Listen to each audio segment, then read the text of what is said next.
Hello, I'm Karen and today I wanted to show you 8 different ways with your fuse tool. I've had this probably for about a year now and not really made much use of it, but I saw something pop up on my YouTube channel, someone doing a bit of a demonstration, and it gave me a bit of inspiration to dig it out. So this is what comes in the kit. This one actually cuts what you're using rather than fuse, and you get this little bit of a plastic holder thing which doesn't work very well at all. I believe the American models have a separate silver plate here which helps to hold it in place, but this European and Australian version doesn't.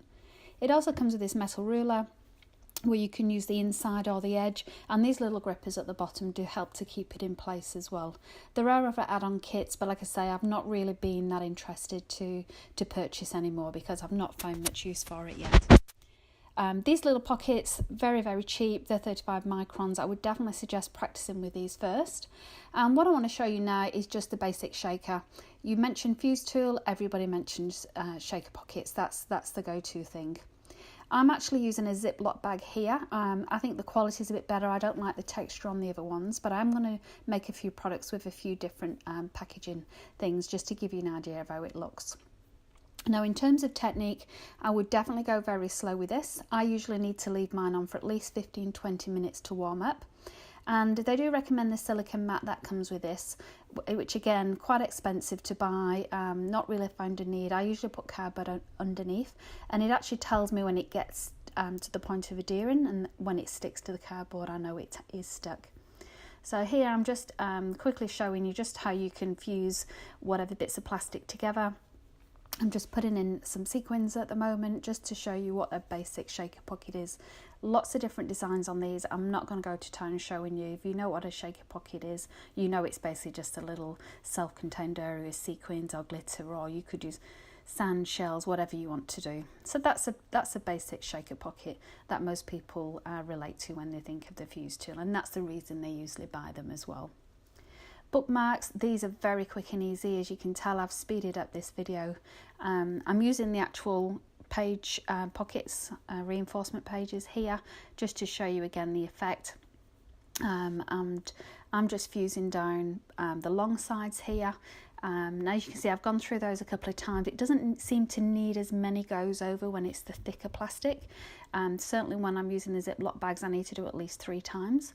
And this is my finished product really. I've just put some cardboard in as well as some sequins, and now I'm just about to fuse the top closed as well. And it does a really good job actually of keeping it closed. This is the normal speed now, so you can see the kind of effort needed to get this through. And there's my little bookmark. A nice quick easy project for you to try to do. Now, greeting cards, everything shaker pocket is greeting cards. So this is just an example one where I've actually inserted the entire side of it. Now usually you would use one of these anti-static powder tools just so that the inserts go freely around. I chose not to because I did actually want that gold to stay in place. Now, layouts. Everyone knows layouts. If you do Project Life or any kind of journaling, you'll see this on YouTube and Pinterest. So this is Designer. I do buy mixed packs of these inserts, and I don't like this particular design very much because I don't have these particular size cards or photos. So I do like to fuse close these. Again, I'm just using a little bit of sequins, a little bit of glitter on here. And because these are very thick products, I do find I've got to go over and over both quite a few times to make sure it does adhere and stick closed. This is another example of a layout. This is for my December daily. Same product really, it's an insert page. I've just put a bit of a little bit of die cut in there. Always be mindful of what you'll see on the back with these. So this one I've done double-sided. And again, just some sequins on both sides of that. So that's your basic layout. One thing a lot of people might not have tried is using your dies. Now, I don't have a lot of dies. It's probably the biggest one I've got. And I'm using it again on those pocket insert pages. Basically, it's a matter of freehanding around the metal die. You can do whatever shape you like. Really good if you want to do little key rings, that kind of things. Goodie bags. This has got to be my favourite. So you'll see here I've done an example of a little goodie bag just for a child with some sweets or lollies inside.